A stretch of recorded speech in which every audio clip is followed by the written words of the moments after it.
What is going on, everybody? My name is Conor and Lorraine. Welcome back to the week of Hero Zero. This is the Heroes for Hire podcast. We are back again talking one comic book character, as we do every single week.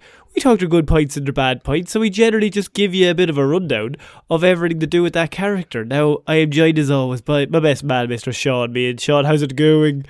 I'm good, Connor. I was going to try and say something funny, but it's fucking hot, man. Well, it's too hot. Look, Sean, 900 episodes, we're going to get there eventually. You know, I walked into that, folks. I was vulnerable for a second and took advantage. Fuck you, it's Friday. Happy Friday. I hope everyone's having a nice week. Happy Friday. It's very warm here in Ireland, so we're having our one week of sun, and we've no aircon, and just as a general take. Humid. It's muggy, you know? It's a thick air. Americans are like, oh man, it doesn't seem that hot when they see the temperatures, but then if you live in a house with no aircon, try do that. And because it's cold most of the year, all of our houses are designed to trap heat. True. One of the big selling points in Ireland when you buy a house is, oh, that's an A rating, lad. That'll trap the heat. And then I read something yesterday that was just like, imagine all those poor people in those A rated houses. They got it insulated last year. It's too insulated. So if this is your first episode, you don't have to do anything. Just chill out. But if it's your second or above, we'd really appreciate 5 stars, a like, a follow, a share. Whatever way you can support the show, that would really help us out. We're currently going for 200 5-star reviews on Spotify before the winter solstice now. And that's coming up, folks. That's coming any day now. That's coming. It doesn't feel like it, but it is. This is Hero Zero. This is the show where we choose one comic book character. And I normally talk DC characters, and Sean normally talks Marvel characters.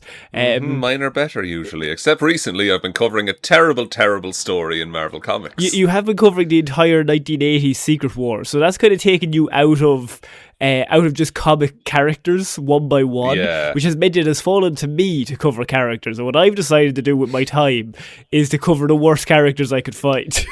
Last time you did a man with a cannon for a dick, excuse me. Well, I was thinking, right, that's pretty offensive. Okay, now I don't know who would be offended by it, but it I suppose just generally it's offensive. But we had a message over on Blue Sky from one of the listeners, James. And James messaged it, and he said he remembers that him and his friends in school were talking about a character from DC comic books that he used to say the N-word to turn into a superhero. Oh, Connor. Now, he piqued my interest because I was like, I've never heard of that, but I can imagine 4, 7 or 10-year-olds in 1997 talking about that. I've never been more nervous for one of your reports. A strong start. So, firstly, I'm going to say, this doesn't exist. Right? Okay. Doesn't happen. The 10-year-old made that up. Doesn't exist. It's completely made up. What it is it's like the Chinese whispers where the story gets bigger and bigger and bigger, and then it becomes the most racist version of whatever it was. Thank God that now I will exist. say, Sean, still incredibly racist. Good. I was worried. You were like, I want a little bit of racism on my Friday. Just a peppering of racism on a Friday afternoon. Now look, before we get into that, just if that doesn't set the scene for you, Sean, we have a Patreon where you can go over there and support the show. I mean, I don't know why you would after that intro, and what's about to happen, maybe think about it. Look, no racism on the Patreon, we can guarantee that. Guarantee you that. But what it is you get bonus episodes, bonus movie reviews, bonus extra content over there. It's all the good stuff for the price of like one coffee a month. So it's just a pretty good place. And all the people over there, if you're at a certain level, you get a specific merch that is exclusive to the Patreon and that only exists over there.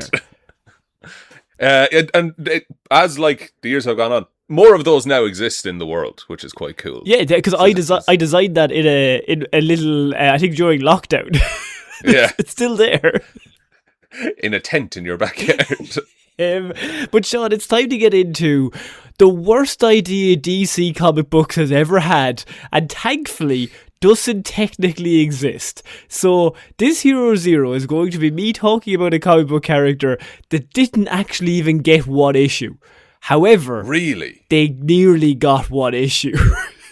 So, like, it was. I'll find out over the course of the report, I imagine. So, look, a lot of heroes back in the day. Let's say the 60s. Let's just pick a time. all of them, might surprise you, were white. Well, and you know, Marvel then decided that they introduced Black Panther, and fucking amazing. Big success, right? Followed by the Falcon, who then obviously took over as Captain America for like a few years there around, I think it was like 1970 around there. I think so, yeah. And then Luke Cage came along and he got his own, he was the first black hero to get his own comic book in 1972. So all good. Time. Like, Marvel's good, big thumbs positive up. Steps. Yeah, big thumbs it's weird that it took that long to get there, but hey, they're trying it. They're trying their best, right? Now, on the other side, I have to talk about the other group. DC. Things were going a little slower over there. And look, there was some little progress. There was a character in Teen Titans called Mal. And Jon Stewart took over as Green Lantern for one issue that one time in 1974. So see, we can point to that as an example. Pretty big. But that was just one issue. And most of the other stuff was just kind of a bit shit. So by the mid-70s, it was clear that DC wanted to stay relevant and catch up with the times, because black people could be heroes too now, apparently. And black people will buy comic books as well. Hang on a minute. There's more people than white people, is it? Whoa! And also, more people than white people will buy your comic books. So they're like, oh, hang on, actually. This guy's talking some sense more here. People that we could make money. So they needed a black hero sooner rather than later.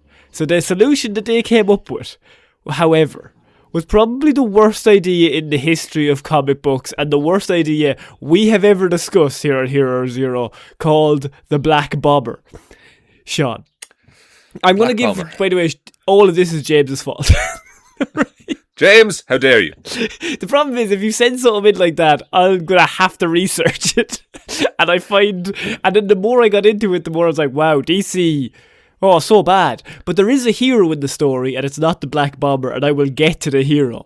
Okay. The unbelievable concept behind the Black Bomber, Sean, in his civilian identity, he's a white, racist bigot. However, he was also a Vietnam veteran, and during his time in the war, he had an experimental drug given to him, right? I'm liking it so far. Designed to allow troops to blend in. Okay. Oh. Now, they never specify what they mean by blending. With the leaves and such? Is it the leaves or is it the locals? You just change your race. As a result, during times of stress, the veteran would suddenly turn into a black superhero, the Black Bomber. Oh my god. And this is where the Chinese Whispers comes in, because then of course it blows out of proportion that he has to say the N-word to turn into this hero, but that's not the case. It was never the case. It was just stress. So it's fine. Maybe he's very stressed every time he says the N-word. So, you know? To be it's fair, a hurtful word. Although he is a white racist bigot, so he probably wouldn't be that stressed. It's weird to have that be your protagonist as well. And even better, Sean, I know what you're thinking. What's his costume like? I'm sure it'll be very delicate, very sensitive. He's dressed like the Harlem Globetrotters. Oh, jeez. He's in a basketball jersey. It's like someone... again, it was comics in the 70s, so it's like someone just imagined a generic black man in the 70s. Yes. And to top it off, the white version of himself had no memory of the black version of himself. Well, so he can't even learn a lesson. Didn't even know he was either guy. So he was either the hero or the racist guy. And both personalities actually had their own girlfriends that he had separate lives with. It's just two guys. Just two guys. Right. Now, by now you're probably thinking, I'm completely making all this up. Especially as there was no images to back any of this up. But that's because, luckily, DC decided to offer the Black Bomber to our hero of the story, and not a zero whatsoever, comic writer Tony Isabella. Now, Tony came in when they had already written 2 scripts. So they'd already got the first 2 issues of this done, right? So and this is a lock. Guys, we've got the new Superman. They're ready to begin production. And they wanted Tony to take over with the 3rd issue. And he took one look at the stories that DC were preparing to publish, and being sane, said, "This is one of the worst things I've ever seen." Holy shit. Don't show this to anyone. How many people know of this? Is it just us? That's too many. Yeah. What's the circle of trust here? And what I wanted to do to really come across of what happened here is Tony himself. I found some quotes from Tony, and he was on several podcasts talking about this, because Tony is very famous in comic books for a character he created after this, right? And that's why the story of the Black Bomber is actually a story of hope. There's a positive end to this awful thing. Right? And it's Tony is the hero we Tony need, is but the not hero the one we deserve. So, Tony moved from Marvel to DC. And he said, when I moved, I was given 2 completed scripts of a planned new hero called the Black Bomber. The character was a white racist who'd taken part in chemical camouflage experiments intended to allow him to better blend into the jungles of Vietnam. The effects of the experiments didn't kick in until the soldier was discharged from the military and living a normal life. Then, in times of stress, the white racist would turn into a black superhero, neither identity aware of the other one. In each of the 2 completed Black Bomber scripts that I was handed, the white bigot risks his own life to save another person who he can't really see clearly. For example, a baby in a stroller, Sean. And then reacts in a very racist way when he discovers that he's risked his life and saved the baby, but the baby's black. Right?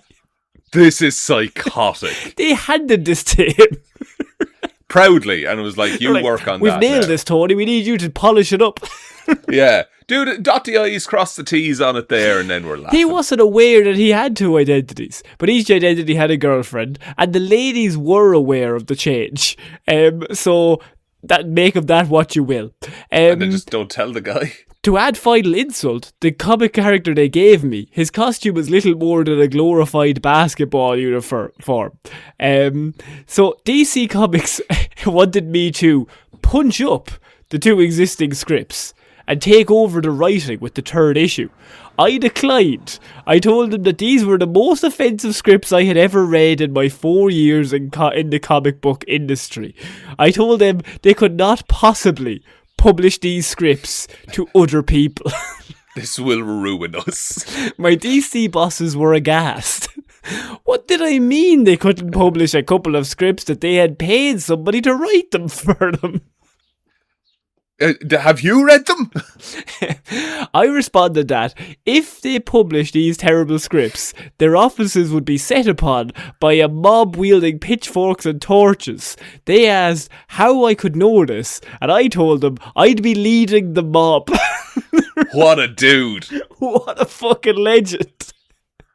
So, also for 4 years in, to make that kind of I'm not fucking doing this. Well, Sean, exactly what you say, because I found another interview where he was talking about where he was in his career at that stage and the fact that he turned that down.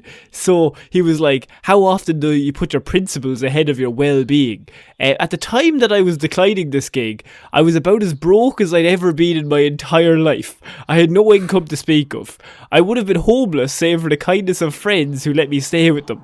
I mostly ate McDonald's because it was cheap and just filling enough to keep me going. Yet, here I was risking my perhaps only chance of gainful employment in the industry because it was just the right thing to do. He's a hero. He's a legend. That's fucking amazing. Yeah. And that's why when I read this, I was like, we could do a Hero Zero on Tony. Tony's technically the hero here. He defeated racism in DC. Every time some asshole tries to troll me because of my devotion to the other character that I created, and my quest to keep my creation consistent, I laugh because I know those jerks would have never done what I did back in the day for the Black Bomber.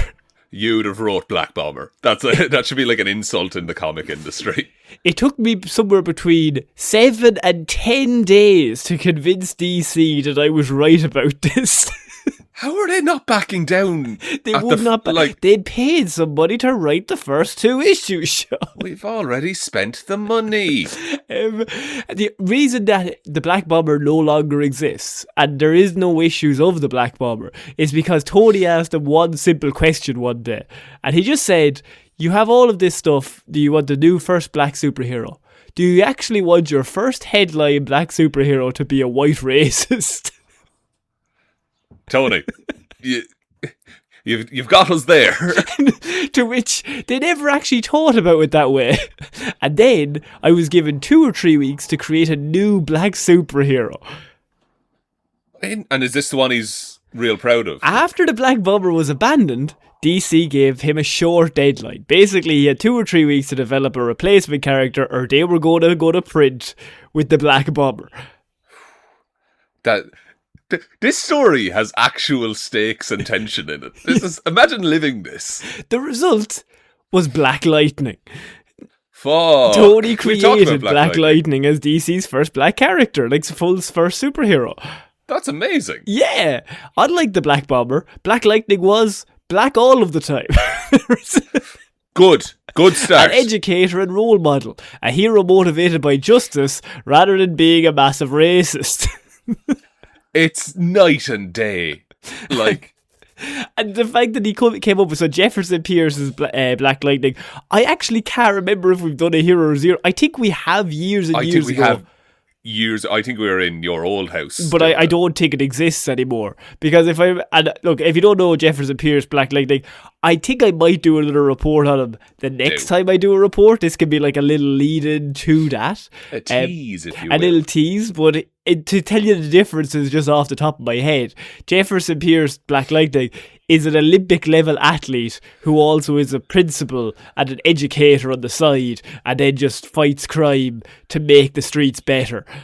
All-round good, nice man. Yeah, because crime and corruption threatens his community. So he basically dons the power and he uses electrical powers to fight back. It seems so simple when you create a character like that. But what if he was white? What if he was white and hated... You wanted to kill a black child? I think the original comic book, look, we'll probably get into it, but I don't think it had a very long run. But the thing was, the Black Lightning's been around for decades now. He's been part of like the Justice League Outsiders, all different teams, and now he's had his own TV series as well. So I think like it's so fascinating that he came out of this, and if it was one man in the right place at the right time that did that. And... like there's a world, a terrible dark world where Black Bomber went to print. Well, the Black Bomber remains one of the most famous unpublished comic book concepts ever created. Not because of its creativity, but because of how catastrophically terrible it would have been for DC. It could have genuinely, tanked DC, I feel like. Had DC moved forward with the project, the company's first black solo superhero would have been a white racist who involuntarily became black during moments of stress. Even by the 1970s standards, the concept, and I like this writing, was problematic. To say the least. I would say fucked up. It's fucked up, and the concept itself feels racist. Oh, yeah, of course. The question really becomes, who in DC, because they paid somebody else to write that, right? So I'm assuming it was probably someone else similar to Tony that was living on a couch and got the gig to write the first 2 issues. But somebody in DC wanted that. They were like, this is our idea. Yeah, and they had the mandate of, we want our first black superhero. Yeah. This is... whoever that person is, definitely an old white man, needs to be found and stopped. I know, in my head, what it is it's an old white guy who probably wrote like Superman in the 40s, and he's semi-retired, and they came to him and were like, here, Greg, we know you wrote back in the day, but could you just write the first 2 issues of the superhero comic from this is 1977. He's like 80 years old. And it was like, come on, just do us a favour. We'll pay you for the 2 issues. Back in for one more job. One more job. Like, well, it's like back in the day on his desk. there was 2 envelopes and one of them had Superman in it and the other had Black Bomber. They asked Bob Kane. Yeah. Bob, we need you to come in, do some more work. Bob, we know you're the king of this stuff. You're the king of Batman at this point. This is 1977. Nobody knows anything else or anybody else that was involved. Bob, you're the main man. No, don't keep it quiet now. Don't tell Bill about this. Nobody tell fucking Bill. Jesus. So Black Lightning might never have existed without the cancellation of the Black Bomber, and comic books was never the same after that with DC, because now it's just a normal thing. But yeah. Well, I mentioned it on Monday, but now the world is also going back. But that's a different thing. But we just need more people like Tony in the world. Stand up. You see, what really got me was people started being mean to Miles Morales, and I was like, you can't be mean to Spider-Man. It's Spider-Man. Yeah. Spider-Man. He's fucking awesome. He's class. Right? Black Bomber's powers and abilities. Now, this was difficult to put together, Sean, because there is no issues. But yes. Information about his powers is limited, but his known abilities include stress-induced transformation. So he went from a white civilian identity into the Black Bomber. And unlike heroes like Captain Marvel or Shazam, Captain Marvel, Shazam, but Shazam for DC. Yeah. The transformation was not consciously controlled, so only when he was stressed and feeling a bit bad. Just happens sometimes. Yeah, just happens. It's like the Hulk, but he turns into a black man. Interesting. And powers then when he has... He's got enhanced physical abilities, so he's got increased strength, enhanced speed, superior agility, he's better at combat. The exact limits were never fully established, to be honest. So, but he's got all the classic superhero stuff, and he's dressed like a basketball player. So he can dunk as well. Oh, I assume. Although maybe he's the one that kind of can't. It's possible. And the white racist is class at basketball. Yeah. He's like, I am unreal. I'm Steve Kidd. No, Jason Kidd. Whichever one. Steve Kerr. I'm going Steve Kerr. Steve Kerr? Have you seen The Last Dance, Michael Jordan? No. Should I? I think even you'd like it. Ooh, even me. I think it would explain sports to you. Interesting. Nah, not for me. Not for me. Why risk it? Sean, in terms of this hero, is this the greatest hero we've ever covered? Once again, all this is James' fault. I just had to I've never covered a character that didn't technically exist, but he does exist. It's an odd way to do a report. Thank you for that, James, for walking Conor into that. Yeah. Look, Black Bomber, absolutely should be erased from history. But then we'd lose the heroic actions of Tony to history as well. So Tony Isabella in this comes in, gets DC to basically pull the plane up before it crashes into the mountain, and then it's like, here's Black Lightning. And then does 3 flips in the plane, and it's like, hey, this is class. And I think what's really important here is maybe stay away from people who change into other people. It doesn't work. Yeah, don't do weird gene experiments. Don't take part in any experimental stuff when you're in the army. That's rule 1 I've ever learned from comic books. Yeah, it never goes. It goes right once. Yeah. Once is all. Captain America had one good time, and everybody else since then has been suffering. So just don't risk it. Don't mess with chemicals. All of this kind of stuff. It's basic. So, Sean, I think that's it for this week's Hero Zero. What a week. Would you like me to take us out, Conor? I very tried to delicately try and get through that. You did. I had you worried. It was tasteful. Never. I was stressed. Yeah. I could have transformed. Oh no! Oh no! You turned into an even whiter man. Not with this sun. Thank you everyone for listening to this episode of Hero Zero. We will be back on Monday with an episode of the Heroes for Hire podcast, and next Friday with more Secret Wars. We'll get there. Big thank you to everyone over on Patreon, as we said. Patreon.com/Heroes for Hire podcast if you want to support us over there. All the socials are linked below as well. I'm very, very hot, so I'm doing the intro. It's a short outro this week. Just by the way, just keep sending all your recommendations on Blue Sky or on Spotify, comments down below, all that good stuff. Send them in because I like to do the crazy ones. I think it's funny. Yeah, it's you guys find stuff that we'll miss. Yeah, exactly. So, I've been Sean Mean.